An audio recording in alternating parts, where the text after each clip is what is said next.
नमस्कार दोस्तों, मैं हूं आंचल काद्यान और इस वक्त आप देख रहे हैं SPN 9 न्यूज़। आज हम आए हैं डॉक्टर मेघा से बात करने, जो कि इंसान को खूबसूरत बनाने का काम करती है। खूबसूरती एक ऐसी चीज़ है जो भगवान के द्वारा दी जाती है, लेकिन आजकल खूबसूरती डॉक्टर्स के द्वारा भी दी जाती है।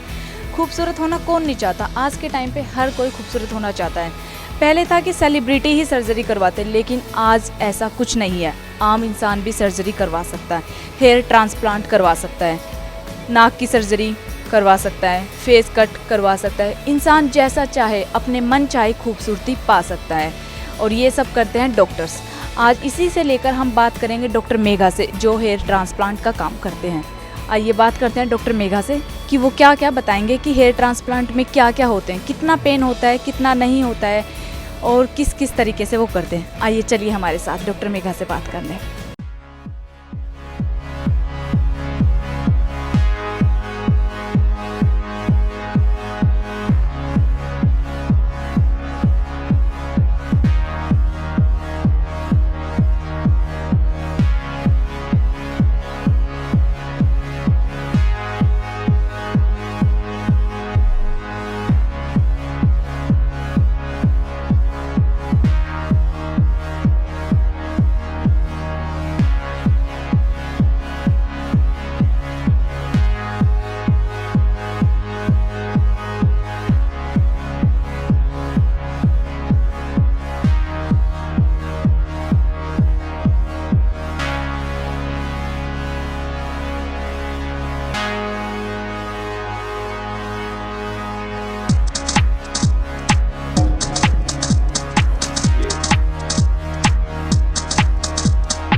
जैसा कि हमने बताया, आज हम डॉक्टर मेघा से बात करेंगे। तो डॉक्टर मेघा, आपका हमारे शो में बहुत बहुत स्वागत है।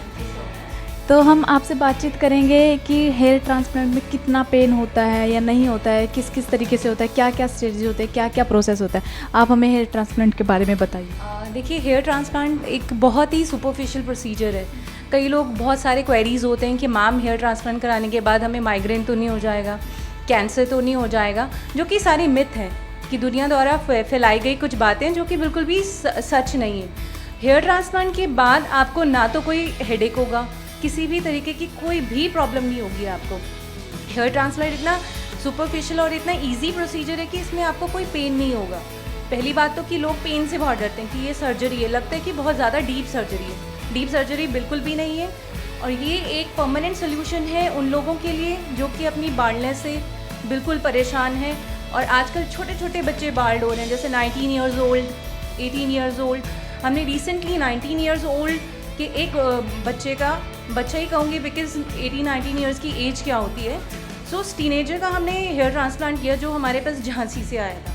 तो ही वॉज सो वरिड कि मुझे अभी कॉलेज में जाना है, मैं कैसे फेस करूँगा, सारे स्टूडेंट्स को सब मुझे बुली करेंगे। तो जब वो हमारे पास आया, उसकी मम्मा बहुत वरिड थी, लेकिन जब हमने उसको ट्रीट किया, he was more than happy. अब उसको 1 साल हो गया है और वो इतना हैप्पी है, वो हमें हमेशा थैंक्स करता है कि नहीं मैम, उसका कॉन्फिडेंस फिर से बूस्टअप हो गया, and he is very happy. He is sending so many clients to us जो कि उसको देख के आते हैं। बाकी और दूसरा पेनफुल इसलिए नहीं है क्योंकि लोकल एनेस्थीसिया के अंडर होता है। लोकल एनेस्थीसिया जब आप आते हैं, हम आपको प्रिपेयर करते हैं, आपके ब्लड टेस्ट कराते हैं। ब्लड टेस्ट अगर आपके ठीक होते हैं तब जाके हम ये प्रोसीजर करते हैं, क्योंकि फिर आप राइट कैंडिडेट तभी होगे जब आपके ब्लड के कुछ पैरामीटर्स जो हम करवाते हैं वो नॉर्मल होते हैं। फिर उसके बाद हम आपको प्रिपेयर करते हैं, हम आपके एनेस्थीसिया टेस्ट करते हैं। उसके बाद हम आपको OT में ले जाके आपको पूरा ड्रेसअप चेंज करते हैं। देखिए, OT जो होती है, एक स्टरलाइजेशन एक मेजर फैक्टर होता है।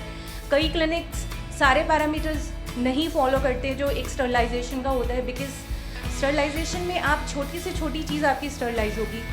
पेशेंट के कपड़े हो गए, बेड हो गया, OT की एक चीज़, सारी चीज़ें स्टरलाइज होंगी। फिर हम उसको स्टरलाइज कपड़े पहनाते हैं हम पेशेंट को। फिर उसके बाद एनेस्थीसिया, लोकल एनेस्थीसिया देते हैं, उसका ट्रिमर होता है, उसकी हेयरलाइन डिज़ाइन होती है। फिर उसके बाद हम उसको जब प्रोसीजर करते हैं, हार्डली जब तक एनेस्थीसिया के 1-2 इंजेक्शंस लगते हैं तभी आपको पता चलता है। उसके बाद स्कैल्प बिल्कुल नम हो जाती है, कोई डरने की बात नहीं, आपको कोई पेन नहीं होगा। आपका प्रोसीजर 6 to 7 आवर्स लॉन्ग है, तब तक चलेगा और आप आराम से लेटे रहेंगे, आपको पता भी नहीं चलेगा कब हो गया। तो मैम जैसे कि है कि हेयर ट्रांसप्लांट के बाद बेड रेस्ट वगैरह होता है, तो ऐसा कुछ है मतलब बाकी ऑपरेशंस के बाद तो बेड रेस्ट मिलता ही है मिनिमम 2 डेज़ 3 डेज़, काफ़ी टाइम ये भी होता है 1 मंथ का भी हो जाता है, तो हेयर ट्रांसप्लांट के बाद ऐसा कुछ है या नॉर्मल? नहीं, एक्चुअली बेड रेस्ट की ज़रूरत नहीं, बिकॉज मैंने बताया ना कि इट्स अ सुपरफिशियल प्रोसीजर।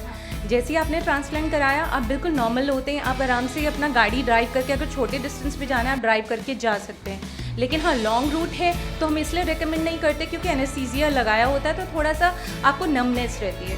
सो आप उसके बाद बेड रेस्ट की बिल्कुल ज़रूरत नहीं है, आप आराम से कोई भी अपना काम कर सकते हैं। बस आपको थोड़े बहुत जो प्रोटोकॉल्स होते हैं वो फॉलो करने होते हैं, क्योंकि एंटीबायोटिक्स हम लोग देते हैं आफ्टर उसके सर्जरी के बाद। मिनिमम 3 to 5 डेज़ के एंटीबायोटिक्स होते हैं, वो आपको खाने होते हैं। Other than that second day onwards आप अपना सारा काम कर सकते हैं, तो उसमें कोई भी प्रॉब्लम नहीं है। सेकेंड डे ऑनवर्ड्स आप अपनी ड्राइव भी कर सकते हैं। एक तरह से आप लोगों को खूबसूरत बनाने का काम करें। मैं अपने आप को बहुत खुशनसीब समझूंगी कि जब मैं आपसे बात कर रही हूँ इससे लेकर। तो मैं आपसे ये भी पूछना चाहूँगी कि जो ये हेयर ट्रांसप्लांट के बाद होता है कि बियर्ड का भी हो सकता है या फिर सिर्फ हेड? हाँ, बियर्ड हेयर ट्रांसप्लांट भी होता है, बिकॉज कई लोग हैं जिनको अच्छी बियर्ड नहीं, आजकल नॉर्मली बियर्ड का फैशन है। सो बियर्ड ट्रांसप्लांट भी उतना ही इजी है जितना कि हेयर ट्रांसप्लांट। बियर्ड में हम लोग सेम प्रोसीजर का फॉलो करते हैं, बस थोड़ा सा कि बियर्ड ट्रांसप्लांट के बाद आपको थोड़ा सा ध्यान रखना पड़ता है 1 वीक तक कि आपको थोड़े से लिक्विड्स लेने होते हैं, सॉलिड फूड च्यू नहीं करना होता है, बिकॉज बियर्ड में आपको अपना जो आपको चबाना नहीं है, चबाएंगे तो आपके ग्राफ्ट्स हिल जाएंगे। बस थोड़ा सा आपको ये थोड़ा ध्यान रखना पड़ता है अपार्ट फ्रॉम हेयर ट्रांसप्लांट जो हेड का हम करते हैं। या तो अगर इंसान चबाएगा नहीं खाएगा नहीं फिर मतलब कितना टाइम? ऐसे च्यू नहीं करना, आपको 2-3 डेज़ हार्डली आपको इस चीज़ में करना पड़ेगा, जब तक कि आपके जो ग्राफ्ट है पूरे अच्छे से एम्बेड नहीं हो जाते स्किन में। क्योंकि ग्राफ्ट जो है, जैसे सपोज़ हमने रूट निकाली और उसको दूसरी जगह पे ट्रांसप्लांट किया है, तो वो रूट अपनी जगह बनाने के लिए एटलीस्ट 3 to 4 डेज़ लेती है। जब आपके 3 डेज़ हो जाते हैं फिर आप जो मर्जी करिए, उसमें कोई प्रॉब्लम नहीं है। और आफ्टर हेयर ट्रांसप्लांट हेयर की ग्रोथ या फिर हेयर फॉल ऐसी कोई प्रॉब्लम? हाँ, हेयर ट्रांसप्लांट के बाद एक तो जैसे आपने जैसे ही ट्रांसप्लांट किया उसके बाद आपकी वो सारी ग्रोथ आएगी, बिकॉज हमने ऐसी रूट को उठा के लगा दिया है, तो वो पहले शेड होंगे, क्योंकि जो ऑलरेडी एग्जिस्टिंग रूट होती है उसके अंदर हेयर होते हैं वो सारे शेड ऑफ होंगे। तो 1 month to 3 months आप शेडिंग फेस में चले जाते हो, वो शेड होंगे आपके सारे, जगह खाली होगी रूट्स के अंदर और फिर नए बाल बनकर आपके आएंगे। और हेयर फॉल जैसी कोई प्रॉब्लम? हेयर फॉल नहीं होगा, क्योंकि साथ में हम लोग आपका ट्रांसप्लांट के साथ साथ हेयर फॉल ट्रीटमेंट भी साथ में ही देते हैं। आपको किसी भी तरीके की कोई प्रॉब्लम नहीं होगी। अभी हाल ही में एक न्यूज़ मिली थी कि हेयर ट्रांसप्लांट करवाया और उसके बाद उस लड़के की डेथ हो गई, ऐसा क्यों हुआ? देखिए, बहुत सारे ना फैक्टर्स होते हैं। देखिए, वो जो पेशेंट था, एक तो उसकी एज काफ़ी ज़्यादा थी और सेकेंडली वो डायबिटिक था। जब हम ब्लड टेस्ट कराते हैं, कोई भी जो हेयर ट्रांसप्लांट सर्जन है वो इस चीज़ का बहुत ध्यान रखते हैं कि whether the patient is medically fit और नॉट। अगर मेडिकल फिट नहीं लगता, कहीं से भी कुछ भी लगता है, तो हम उसके फिर से टेस्ट कराते हैं और उसको मेडिसिन देके उसको पहले चीज़ को ठीक करते हैं। उस पेशेंट में क्या हुआ कि उसको एक ही सिटिंग में उसने 8 to 9,000 ग्राफ्ट लगाए गए हैं, जो मैंने सुना है कि 2 डेज़ तक उसकी सर्जरी चली है। और दूसरा डैट टू वो डायबिटिक था, और उस डॉक्टर जो भी थे उन्होंने उस चीज़ का ध्यान नहीं रखा कि वो डायबिटिक है, और उसको मेडिकेशन पे मेडिकेशन आप देते गए और उस वजह से उसको टॉक्सिफिकेशन हो गई उसकी बॉडी में। That was the reason. क्योंकि एक ही बारे में हम लोग रिकमेंड नहीं करते कि 8 to 9,000 ग्राफ्ट आप सिंगल सिटिंग में आप दे रहे हो, क्योंकि पेशेंट की भी एक लिमिट है, पेशेंट भी एक लिमिट तक ही बेयर कर सकता है उस चीज़ को। तो हम लोग जो रिकमेंड करते हैं, जो हमारे सर्जन्स हैं और जो हम लोग रिकमेंड करते हैं, 4.5 जो ग्राफ्ट्स हैं, 1000 ग्राफ्ट हम लोग रिकमेंड करते हैं एक ही सिटिंग में। More than that we don't recommend.